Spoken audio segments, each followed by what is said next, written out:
ሰሌ አይካል እንዴት ነህ ልጅ? እንዴት ነው በጠዋት መጣ አይደለ? ያው ዋና ስራ አስፈጻሚዎች አብዛኛውን ጊዜ በጠዋት ነው ቀናቸውን የሚጀምሩት። በጣም የሚያምር ቤት ነው። እስቲ ጠዋት ሩቲንን እስቲ ቤትን እያስጎበኘን ትነግረኛለህ? ደስ ይለኛል። እሺ በጠዋት እንነሳለን። እሺ ሙሉ ቤተሰቡ ከስራ በፊት ጊዜ እናሳልፋለን። ጋዝ ወይ ጠዋት ነው ያለን ወይ ማታ ነው ያለን። 12 ሰዓት እንነሳለን። እስከ 1 ሰዓት ተኩል እስከ 2 ሰዓት ድረስ ከልጆቼ ጋር ከባለቤቴ ጋር ታይም እናሳልፋለን፣ እናወራለን። ቆንጆ እቃዎች ናቸው። እስቲ እንዴት ዲዛይን እንዴት እንደሚሰራ እስቲ አሳየኝ። መጀመሪያ ቤቱን ቲም እናጠናለን። ሴራሚኩ ምን አይነት ነው፣ የከስተመሩ ዋናው ነው፣ የከለር ፍላጎቱ። ይኸውም በራሴ ቴስት የተሰራ እኔ አሁን ለግሪን ቅርብ ነኝ በጣም። እነዚህ ምንድን ናቸው? ኪችን ካቢኔት ይሄ እንዳለ ልክ ፈርኒቸር ከሶፋው ውጪ እሺ ፕሮዳክቶችን አሳይ። ይሄን ኮምባይን አድርጎ የቤቱ ቲም አብዛኛው እንደምታውቁት አረንጓዴ ተቻለ ነው። ስለዚህ ሁሉም ላይ ራሱ አራቱን ከለር ለመጠቀም ሞክረናል በደንብ ኢንተረስቲንግ እሱ ስለሆነ ቤዚኩ ደግሞ ውድን ከለር ስለሆነ ሼልፍ ለሚፈልግ ሰው እንደዚህ ሼልፎች ይኖሩናል። ዳይኒንጉም የኛ ነው የእናንተ ነው። በጣም ነው ቆንጆ ነው። በጣም አቹዋሉ ካለው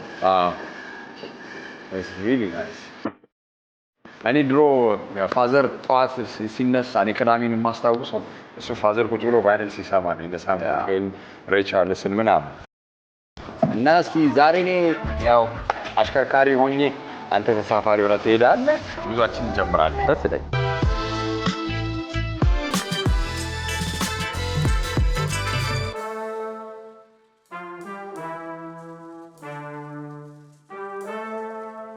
በህይወታችን ውስጥ አንድ የሥራ ዘርፍ ውስጥ እንገባለን። በዛ የተወሰነ ደረጃ እንሄዳለን። ከዛ በኋላ ደግሞ አይ ነው ይሄ ነገር መክሊቴ አይደለም ወይም መክሊቴ ማግኘት አለብን ብለን ደግሞ የምንቀይረው አቅጣጫ አለ። አብዛኛውን ጊዜ እነዚህ ነገሮች ትንሽ ተቀራራቢ ሊሆኑ ይችላሉ፣ አንዳንዴ ደግሞ በጣም የተራራቁ። እንግዲህ በዛሬው ሲኢኦዎቹ የልቅ ፈርኒቸር መስራችና ሲኢኦ ወይም ዋና ስራ አስፈጻሚ ከአቶ ሰለሞን ልበል ወጣት ነገር ስለምንተዋወቅም ይከብዳል። እስቲ ሰሌ እኔ ይህንን እንደው እንደ መግቢያ ያስቀመጥኩት ፎቶ ነው የምትሰራው የነበረው ፕሮዳክሽን ላይ ነበረ የምትሰራው። ወደ ፈርኒቸር መጥተሃል። ያንን ነገር እንደው ትንሽ ፖይንት አውት ለማድረግ ነው። ወደ በኋላ ላይ በደንብ አንስተን ሺፍቱ እንዴት ነው ቶት ፕሮሰሱ እንዴት ነበር የሚለው እናወራለን።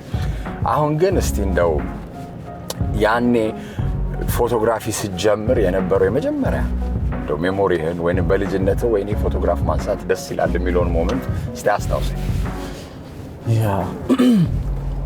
ከፎቶግራፍ አልጀመረም። መጀመሪያ ሲጀምር ፔይንት ነበር፣ ፔይንቲንግ ነበር። ፖርትሬቶች ሰራ ነበር ከስራስ ኦይል ፔይንቶች፣ ዋተር ፔይንት።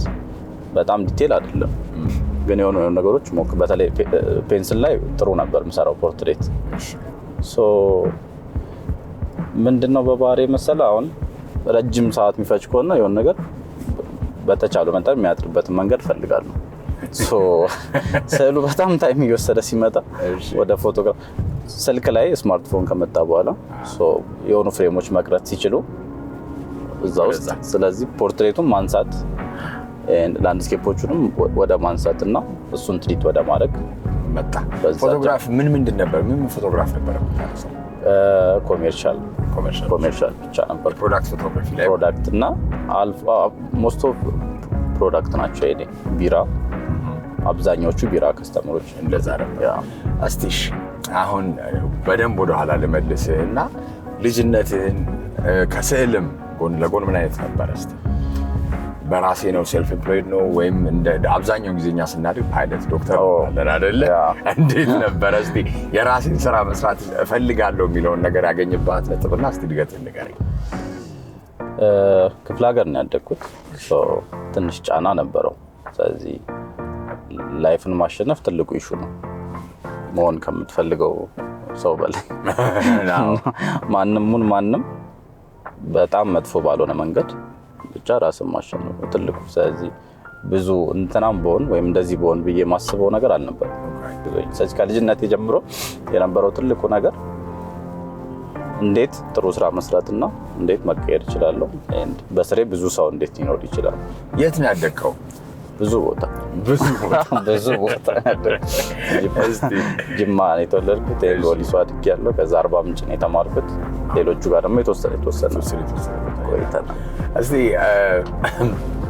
ልጅ ሆነን በጣም ማተር የሚያደርጉ አሁን እኔ ሁሌ ድሮ ስጠየቅ ቃላት በጣም እንደው ማተር የሚያደርገው ለአንተ ምንድን ነው ስባል ስኬት ነው የምለው፣ ወይም ሰክሰስ ለእኔ በቃ ከምንም በላይ የማስቀድመው ነገር ያንን ነው ነበረ። በልጅነት በጣም በቃ የምፈልገው ነገር ይህንን ነው፣ እዚህ ላይ ነው መስራት የምፈልገው የምትለው ነገር ምንድን ነበር? አንድ ነገር ነው፣ ጥሩ ሰው መሆን።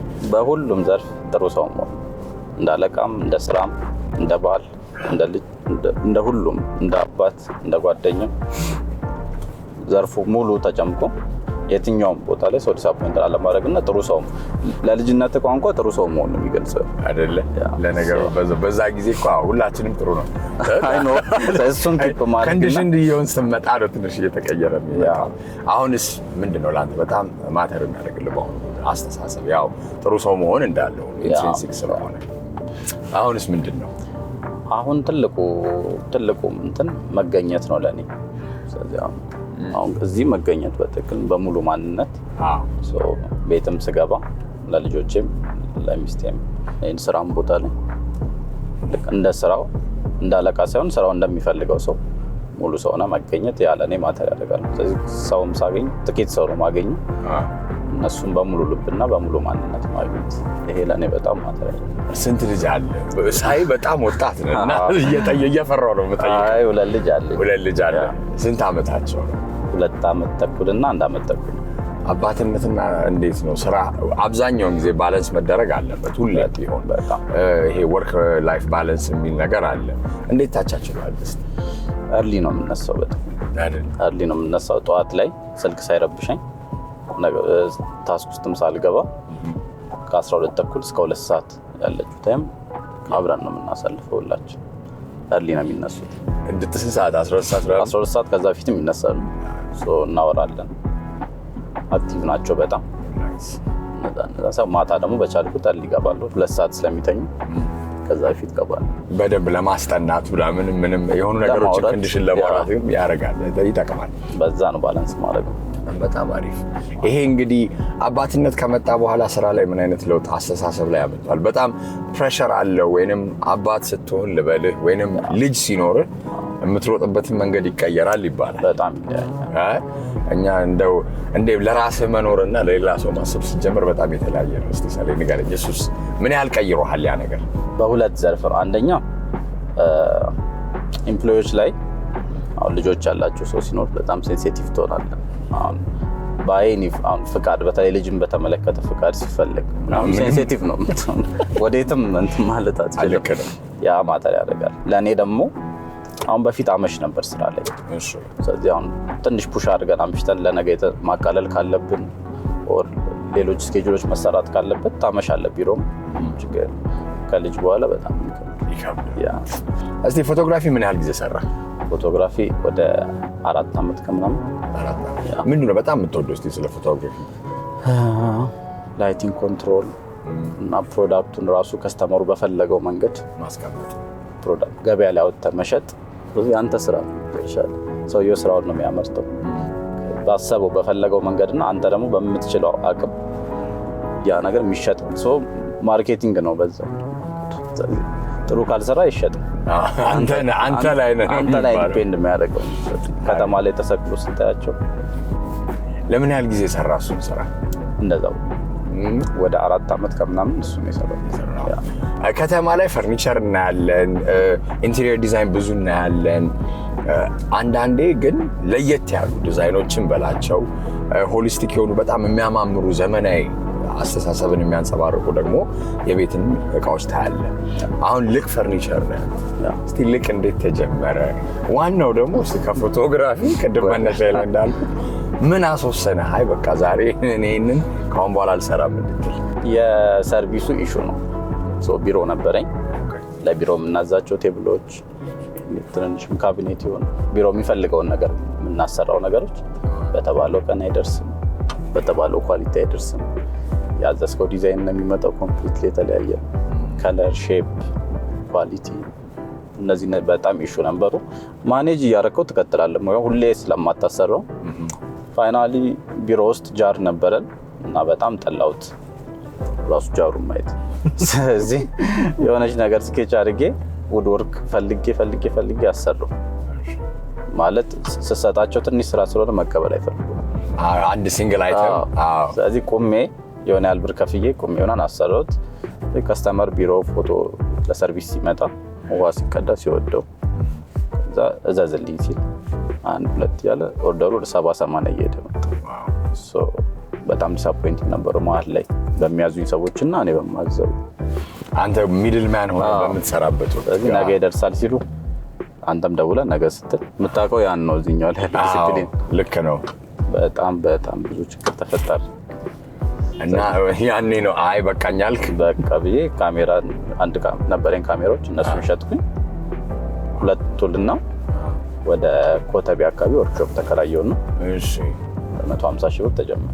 150 ሺህ ብር ነበር ከተከለ። ምን ያህል ጊዜ ሆነ ግን ይሄ ከሆነ? 2 ዓመት ከ8 ወር። 2 ዓመት ከ8 ወር። 3 ዓመት አጥመሩ 3 ዓመት ትንሽ ወር ይቀር። እስቲ ፈርኒቸር ላይ በጣም ፐርሰናል የሆኑ ቴስቶች አሉ። አሁን እኔ የምወደው አይነት ፈርኒቸር ይኖራል፣ አንተ ሌሎችም ተመልካቾቻችን ይኖራል።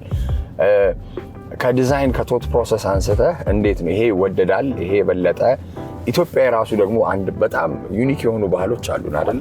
ከዛ አንጻር እንዴት ትሰራዋለህ? እኛ መጀመሪያ ሳይት ሄደን እንለካለን። ሳይት ስለካ እንደ ከስተመር ነው እኛ የምንለካው። እንደሚሰራው ሰው ፕሮዳክሽን እንደሚሰራው ሰው አለ። እኛ እዚህ ቤት ውስጥ ብንጠቀም የቱ ፓርት ፈንክሽናል አይደለም ኤንድ ከስተመራችን ያሰበው ኪችኑን በዚህ ጋር ከሆነ ሰው ሲገባ ሲወጣ ዳይኒንግ ቴብል ሲቀመጥ ሶፋ ሲቀመጥ እሱ እዚህ ጋር ፈለገው እንጂ አክቹዋል ነገር ይወገን እዚህ ጋር ሊሆን ይችላል ቦታው። ስለዚህ ፑሽ አድርገን ቦታ አስፈርሰን ሌላ ቦታ ቀይረን ከዚህ በኋላ ደግሞ ኢንተርቪው አለ። ምን አይነት እቃዎች አሉ፣ ምን አይነት ምግብ ነው የምታበስለው፣ ላይፍ ስታይል ራሱ ምን አይነት ነው፣ ከለር ቶኑን ከዛ ነው የምንመርጠው፣ አቀማመጦቹን፣ ሙቀት ምናምን የሚረብሹ ነገሮች ኢንተርቪው አድርገን ከዛ በኋላ 9 ዲዛይነር አለ። አንድ ዲዛይነር ፉሊ ያንተን አንድ ኪችን የኛ እያንዳንዱ ስራ ከስተም ነው። ስለዚህ አሁን 1 ሜትር ከቁም ሳጥን ብትስ ባለ ልብስ መጠን እና ባለ ያቀማመጥ መጠን ነው ዲዛይን የምናደርገው። ራስ አስተሳሰብንም የሚያንጸባርቅ አይነት ነገር ነው። አሪፍ። እስቲ ከስተም ሜድ ሲባል ሁሌም እኛ ሀገር ላይ የሚነሳ ነገር አለ። ለራሳችን የምንሰራው ነገር ብቻ መሆኑ ሳይሆን የሀገር ውስጥ ምርት ላይ ያለን እምነት ትንሽ ክፍተት አለው አይደለ? በጣም እሱ ነገር እንዴት ነው ያንን ነገር ለማቻቻል የምትሰሩት? ፈርኒቸር ትልቅ ዘርፍ ነው። ስለዚህ አሁን ኢምፖርት ሪኮመንድ የሚደረጉ ስራዎች አሉ፣ ኢምፖርት ሪኮመንድ የማይደረጉ ስራዎች አሉ። የእኛ ዘርፍ ላይ ኢምፖርት ማድረግ ማለት መክሰር ነው አይደለም? ምክንያቱም ከስተም ያደረገው ስራ ሺፒንግ አለ፣ የዶላሩ ኢሹ አለ። ከዛ መጥቶ እዚህ አሴምብሊ ራሱ ገና ከሙያተኛ ጋር ላያገናኘ አይችልም። ራሱ ፕሮዳክቱን የተመለከተ ችግር እንዳለው ነው። እኛ በዚህ ልክ ዲቴል ኳሊቲ በጣም ትልቅ ዲዛይን ነው የምንሰራው። እያንዳንዱ ነገር ከስተም ነው በራስ ቤት ስታይል። ስለዚህ በፊት ኢሹ ዴሊቨሪ ኳሊቲ እና ዲዛይን ነው። ይሄን ሙሉ በሙሉ ፈተናል። ስለዚህ እያንዳንዱ ቤት ከስተም ነው፣ በጣም ሃይ ኤንድ ነው ስራው። ይሄን ፊት ያደርጋል ቤቱ ላይ ሄዶ ግጥም ነው ልክ ነው የሚባለው አይነት መክሰር ነው ማምጣት። ኳሊቲ ኮንትሮል ማንሳት አሪፍ ነው። ኳሊቲ ኮንትሮል ምን አይነት አለ? ሁሌም ያው ማኑፋክቸሪንግ ሲባል ወይንም የራስህ ስራ ከስተም የምትሰራ ከሆነ ከግብአትህ አንስቶ መጨረሻ ላይ ደንበኞች ጋር እስከሚደርሱ ያለቀ ምርት ድረስ የተወሰኑ ፕሮሰሶች ወይም ሂደቶች አሉ ምርት ላይ። እስቲ እነሱ ደረጃዎች ላይ በምን መልኩ ነው የምርትህን ጥራት የምትቆጣጠሩት? ለዚህ ትልቁ የኛ ውሳኔ ስፔሲፊክ የሆኑ 2 ፕሮዳክቶችን ብቻ ማምረት። ስለዚህ ካፖርድ እና ኪችን ብቻ የምንሰራው ስፔሻላይዝ አድርገናል። የምናመጣቸው ማሽኖች በጠቅላላ ይሄን ፊት የሚያደርጉ ናቸው። ማሽን ስገዛ የሆነ ነገር ነው የሆነ ነገር ቢሰራልኝ ምናምን ብለህ ምናምን አለ የምትሰሩት። በጣም ሃይ ኢንድ እንትን ማምረት የሚችሉ የካቢኔት ማሽኖች ብቻ ነው የምናስመጣው። ስለዚህ አብዛኛው ማሽን ቤዝድ ነው። ከዛ ደግሞ ልጆቻችን በጣም ጎበዝ ነው። እንግዲህ ቢዝነስ ላይ በጣም ይሄ ቀጥ ያለ መንገድ የለም። ሁሌ ወደ ላይ ወደ ታች አለ። እርግጠኛነትንም ደግሞ ማናገኝባቸው እንደ ኮቪድ የምትላቸው ጊዜያቶች አሉ። እንደ ለሀገሪቱ ደግሞ ሁኔታ የተለያዩ አይነት ሁኔታዎች ይፈጠራሉ። ግን ቢዝነስ ደግሞ ይቀጥላል። ሰራተኞች አሉ፣ ኪራይ አለ፣ ገቢዎች አሉ፣ ብዙ ነገር አለ። ያንን ነገር እስቲ በምን መልኩ ትዘጋጃላችሁ? እንደ ልክ ፈርኒቸር ሃርድ ታይምስ ወይም ከባባድ ጊዜያቶች በሚመጡበት ወቅት ያንን መንቀጥቀጥ ሾክ አብዞርብ ለማድረግ እንዴት እስቲ ትሰራለህ? እግዚአብሔር ይመስገን እስካሁን ከጀመርን ጀምሮ እንደዚህ አይነት ነገሮች ገጥሞን አያውቁም። እንደ ዝግጅት ምንድን ነው የምናደርገው? አሁን ችግር ራሱ ባይመጣ የሆነ ታይሞች ከፍ ዝቅ ይላል። እነዛን ታይሞች አንደኛ ፕሮዳክታችን አሁን ታይም እናገኛለን ለማሰብ። ስለዚህ ፕሮዳክቶቻችን ላይ ምን ችግሮች አሉ ኤንድ አይነት ነገሮች ላይ በጣም እየደጋገምን ነው ሳና። ስለዚህ ምን አይነት ነገሮች እንቀያየር፣ ዴቨሎፕመንት አንጻር እንዴት ነው የምናደርገው? ያን ነው የምናደርገው። ዲዛይኑ አዳዲስ ነገሮች ምን አሉ፣ አክሰሰሪዎች የሞከር እድል እናገኛለን በደንብ። ድርጅቱን በተመለከተ ስቶክ ነው በብዛት የምናዘጋጀው። ሁልጊዜ ለሆነ ያህል ጊዜ የሚሆኑ ስቶኮች አሉ በደንብ። ስለዚህ ምንም ቢፈጠር አንደኛ ለከፈሉት ክላይንቶች አሁን ባለፈው በነበረው የዶላር መቀየር ውስጥ የዋጋ ጭማሪ አላደረግም። አዲስ ለመጡት ሰዎች ነው እንጂ ለነበሩት ከስተመሮች በጠቅላላ በቂ ስቶክ ነበረ። የግብአትህን ነው ግብአቱ ላይ ሮ ማቴሪያል ላይ ያን አለች። ራሳችን ግን ብዙ ሚስ ያደረግናቸው ተገናኝተን ያላወራንባቸው ታይሞች ይኖራሉ። እንጆይ እናደርጋለን። በጣም ዘይት እንሄዳለን። ናይስ። ከልጆች ጋር ብዙ ነገር ነው የምናደርገው። ለእኛ ታይም መገኘቱን እንደ ጥሩ ነገር ነው የምናየው።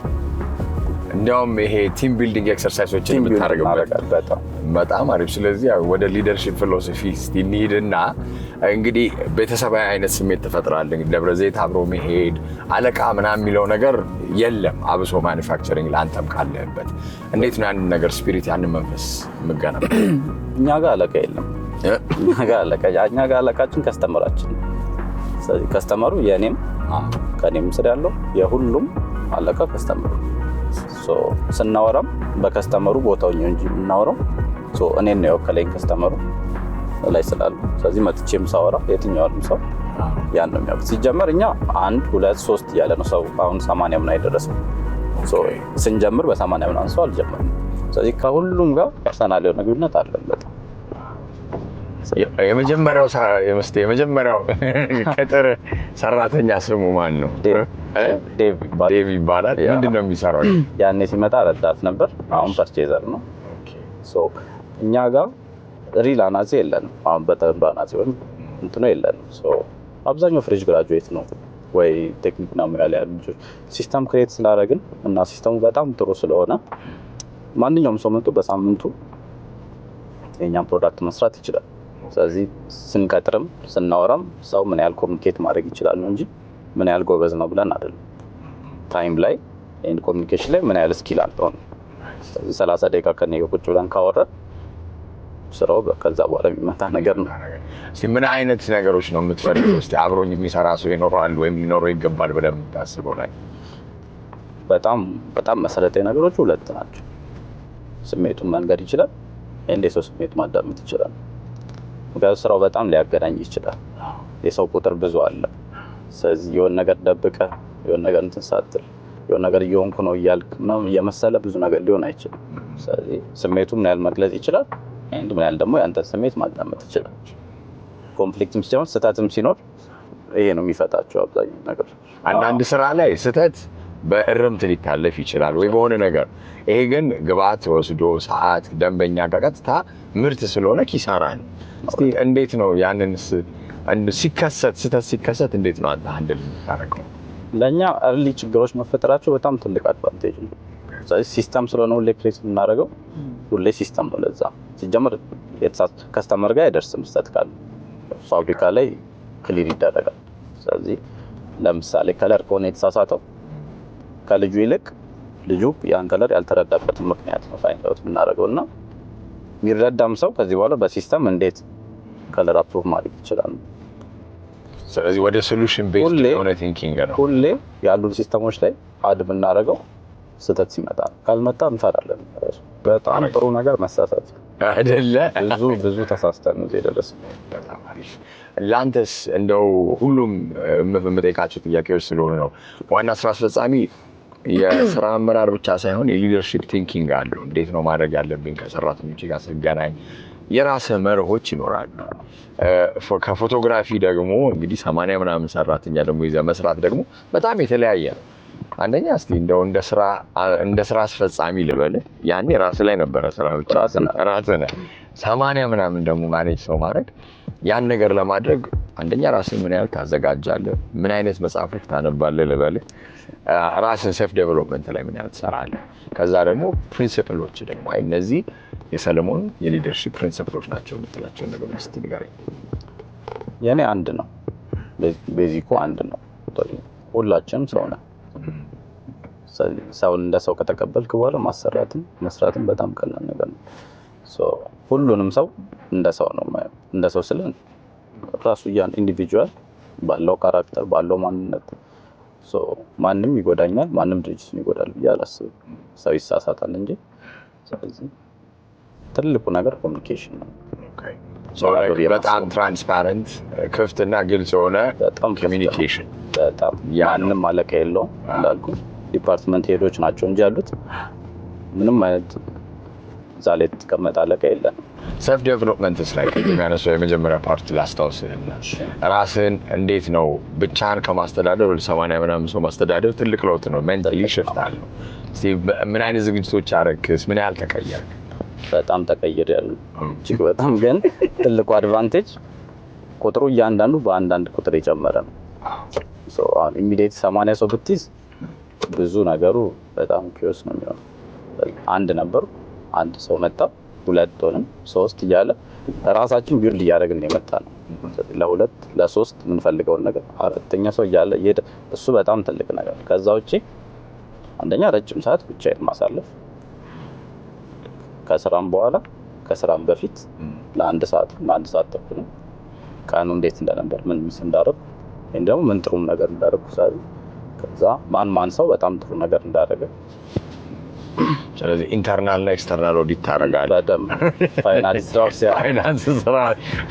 ብቻ ሳይሆን አንተ ራስህ ኢንተርናል ኦዲት ታደርጋለህ ማለት ነው። ልጆቹ አፕሪሼት ማድረግ ካለብህ ይሄንን ካላሰብክ ሁሌ ችግር ሲፈጠር ብቻ የምትነጋገሩ። ስለዚህ ቀኑ ላይ ማን ጥሩ ነበር ማን በደምብ ጥሩ ፐርፎርም አድርጓል ኔክስት ዴይ አፕሪሼት ለማድረግ ቀላል ይሆናል። እስቲ በምን እናስታውስ? በምን ብትታወስ ደስ ይላል? አሁን ኢንተርፕረነርሺፕን በለው በግለሰብ ደረጃ ሰለሞን ይሄ ነው እንድትባል። 2 ነኝ። ያው ስራ ራሱ የቻለ ዘርፍ ነው። 3ኛ ጓደኝነት አለ፣ አንድ ቤተሰብ አለ። እንደ ቤተሰብ ጥሩ ባል ጥሩ አባት። ይሄ ምጥራውም አብዛኛውም ጊዜ የማሳልፈው ለዚህ አይደለም። ስራ ላይ ግን እንደ ሀገር በጣም ተጽዕኖ ፈጥረናል ብዬ አምናለሁ። በጣም ማኑፋክቸሪንግ ላይ በተለይ ካቢኔት ማኑፋክቸሪንግ በጣም ቀይረናል። በአድቨርታይዚንግ ዲዛይን ብዙ ቦታ የተለመዱ ካታሎጎች ነበሩ። ስለዚህ መጠን ለእኔ ቤት ካሉት 6 ወይ 7 ካታሎጎች ውስጥ አንዱ መርጦ ነው ለአንተ ከስተም ቢሆን። እሱን ትሬንድ ኮምፕሊት የቀየረ ብዙ ሰዎችም ወደ ሶሻል ሚዲያ ትልልቅ ካምፓኒዎች ወደ ሶሻል ሚዲያ እንዲመጡ አድርገናል። ስለዚህ 200,000 ሰው አየው ማለት ቪዲዮን ያን ያህል ሰው ሾውሩም ሊመጣ አይችልም። ፕላትፎርሙ ብዙ ሰው እንትን ያደርገዋል በጣም ያን ያህል ሰው ማርኬት ላይ ሊመጣ አይችልም። ዳይሬክት ኮኔክሽን ያለው ይመስለዋል። ያ በጣም ቀይረናል። ካቢኔትንም ከተማ ላይ ቀይረናል ያምናል። የሚታይበትን የሚቀረጽበትን ዲቴይሉን አክሰሰሪ በጣም ተጽዕኖ ፈጥረናል። ስለዚህ ሰውም ሲመጣው ሊኮች ጋር መጣው ነው የሚያስበው። ስለዚህ ይሄንን ሌጋሲ ማስቀጠል ነው። ጅማ በጣም በእንጨት ስራ ይታወቃል።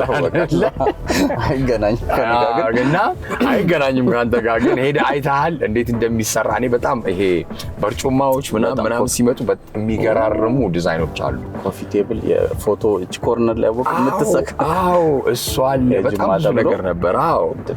ውድ ነው። ኧረ በጣም ውድ ነው አይደል? ከምን እንጨት ነበር የሚሰራው እነሱ? ዋንዛ ነው የሚሆነው። እና ሄደ ሶርስ ለማድረግ ያንን ኮኔክሽን ለመፍጠር ሞከርክ? አልሞከርኩም። የኛ ስራ ፉል ፔንት አንሰራም። ላሚኔቲንግ ኢምፖርት ሊሆን ላሚኔቲንግ ቦርድ ነው። ስታይሉ ራሱ በጣም የተለያየ ነው። ያኛው ላይክ አንደኛ የሚደረግ ነው። የራሱን የቻለ ዘርፍ ነው። እስቲ መጨረሻ መናገር የምትፈልገው ነገር ካለ ድሉን ልስጥህና እዚህ ላይ እናቆማለን። ትልቁ ፓርት አንደኛ ራስን በደንብ ማወቅ፣ ምን ላይ ጎበዝ ነህ፣ ምን አይነት ነገሮች ላይ ሰነፍ ነህ፣ ምን አይነት ነገሮችንስ ማስተካከል ትችላለህ፣ የትኞቹንስ አዳፕት አድርገህ ነገሮችን በዛ ልክ ሼፕ ማድረግ መቻል በራሱ አንድ ነገር ነው። ስለዚህ ጎበዝ የሆንክበትን ነገርና ጎበዝ የሆንክበትን ሰዓት ካወቅክ ከዛ በኋላ ኮንሲስተንሲ ነው ትልቁ ነገር። በቋሚነት ሳታቋርጥ ያሰብከውን ትልቅ ነገር በየትኛውም ውጣ ውረድ ውስጥ ለረጅም ጊዜ ማድረግ መቻል ያ በጣም ትልቅ ለውጥ ያመጣል። ስለሚያዋጣ አይደለም አንተ ጎበዝ የሆንክበትን ነገር። እንግዲህ በጣም አመሰግናለሁ ሰሌ ለቆይታችን። አሁን ያው ወደ ስራ ገበታ ትገባለህ። በርካታ ነገሮችንም እንግዲህ አያለው ብዬ እርግጠኛ እምነት አለኝ በአንተም በልቅም ፈርኒቸር።